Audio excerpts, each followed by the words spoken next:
এই যে ছবি আপনারা দেখতে পাচ্ছেন আরজিকর কাণ্ডের প্রতিবাদে এবং বিচারের দাবিতে যারা বিজয়গড় জ্যোতিষ রায় কলেজের প্রাক্তনী তারা এবার রাস্তায় নেমেছেন।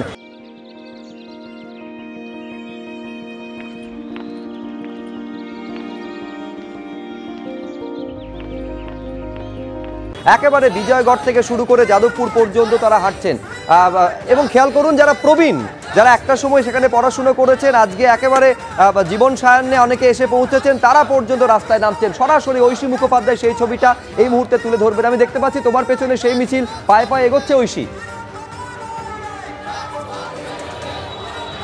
একেবারে শুভ্রজিৎ, শহরের এক প্রান্তে যখন দেখা যাচ্ছে প্রতিবাদের ভাষা মুছে ফেলা হচ্ছে, শহরকে সাজিয়ে তোলা হচ্ছে উৎসবের সাজে, তখনই কোথাও গিয়ে প্রতিবাদকেই উৎসব মেনে এই মুহূর্তে ফের প্রতিবাদ মিছিলে নেমেছে বিজয়গড় জ্যোতিষ রায় কলেজের প্রাক্তনীরা।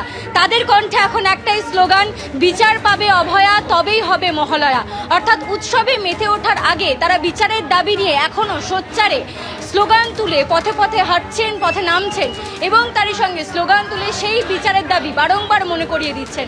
অনেক প্রাক্তনী রয়েছেন, বয়োজ্যেষ্ঠ অনেকে রয়েছে, তাদের থেকে জিজ্ঞেস করব, বিচারের দাবিতে 43তম দিনেও আপনারা একেবারে আন্দোলনে অব্যাহত মিছিল করছেন, কি বলবেন?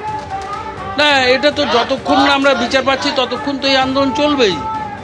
এখানে তো আর কোনো বিষয়ই নেই। এটা তো যতদিন না আমরা বিচার পাচ্ছি সঠিক ততদিন আমাদের এই আন্দোলন চলবে। একেবারে স্পষ্ট তারা বলছে যে ততদিন পর্যন্ত আন্দোলন চলবে যতদিন পর্যন্ত না তারা বিচার পাচ্ছেন।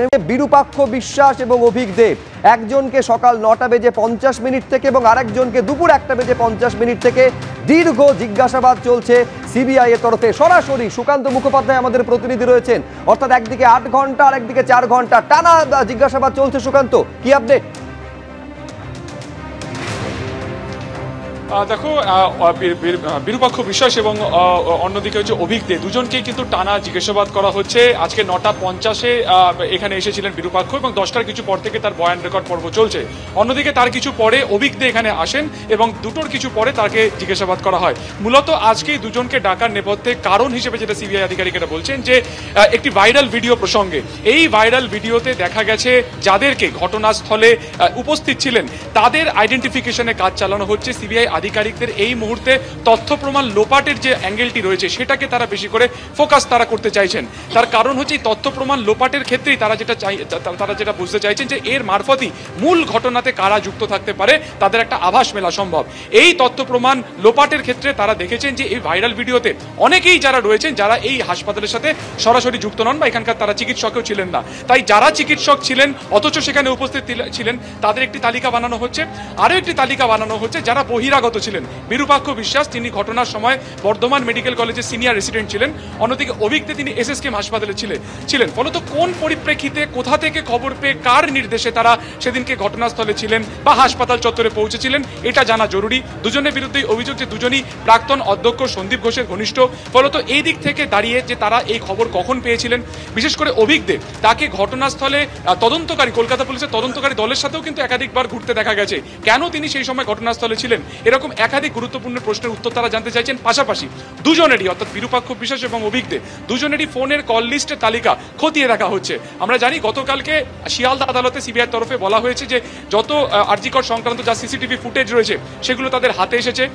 তারা সেখান থেকে ইতিমধ্যে আইডেন্টিফিকেশন করেছেন যে সন্দেহভাজনদের গতিবিধি। তাই তাদের তালিকা করে এক এক করে তারা জিজ্ঞাসাবাদ শুরু করবেন এবং আজকেই দেখা গেল অত্যন্ত তৎপরতার সাথে গতকালকে দুজন ডাক্তারকে তলব করা হয় এবং আজকে তারা নির্দিষ্ট সময় তারা চলে এসেছেন এবং যেটা তোমাকে বললাম প্রত্যেকে ম্যারাথন জিজ্ঞাসাবাদ চলছে।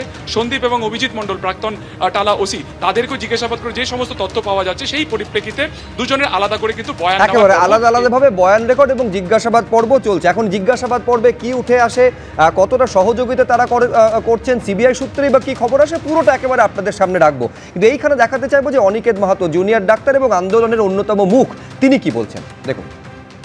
সিবিআই কলেজে থ্রেড কালচার যেগুলো তৈরি হয়েছে এই থ্রেড কালচারের জনকরা যদি কেউ থেকে থাকে তাহলে সেটা হচ্ছে বিরূপাক্ষ অভিক দেরা। তাহলে আমরা বলেছি বারবার যে দ্বিতীয় অভয়া যাতে আর না ঘটে সেই জন্য এই জায়গাটাকে রাজ্য প্রশাসনের পক্ষ থেকে অত্যন্ত গুরুত্ব সহকারে দেখা উচিত। যদি এই গুরুত্ব সহকারে না দেখে তাহলে আমরা যেমন আংশিক আজ কাজকর্ম শুরু করছি সেখান থেকে কমপ্লিট শুরুতে আমরা যেতে পারবো না। প্লাস সিবিআই যে ইনভেস্টিগেশন করছে সেই তদন্তের জায়গা থেকে কে বা কারা দোষী এই জায়গাটা সুস্পষ্টভাবে উঠে আসা উচিত। এই জায়গাটা যতক্ষণ না উঠে আসছে ততক্ষণ পর্যন্ত আমরা সম্পূর্ণ কাজে যোগ দিতে পারছি না। রাজ্য প্রশাসকের দিক থেকে থ্রেড কালচার এবং সেফটি সিকিউরিটির প্রশ্নে যে ভিজিবল পদক্ষেপ আমরা নেওয়ার কথা